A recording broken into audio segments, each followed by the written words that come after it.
Vanessa Angel kenang perjuangan saat melahirkan sang anak, Gala Sky. Bibi Ardiansyah akui hanya punya uang Rp38.000.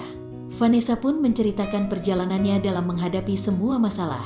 Mulai dari saat di penjara hingga perjuangan saat melahirkan Gala Sky. Wanita berusia 29 tahun itu mengaku kasus hukum dan pandemi corona cukup berdampak pada kondisi finansialnya dengan Bibi.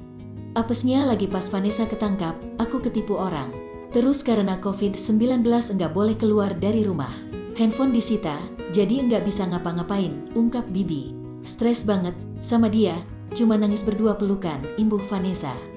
Pada momen itulah Bibi mengaku hanya memiliki uang Rp38.000 menjelang Vanessa melahirkan. Beruntung Bibi memiliki teman yang baik.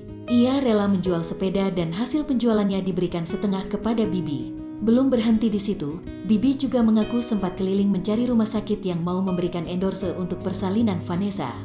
Bibi dan Vanessa menegaskan mereka tak mau meminjam uang ke orang tua. Ternyata Tuhan berkehendak lain, dari situ tiba-tiba ada yang minjemin. Terus tiba-tiba usaha aku pindah ke makanan, sekarang jualan kebab. Sekarang udah 6 cabang, ada aja jalannya Tuhan, kata Bibi.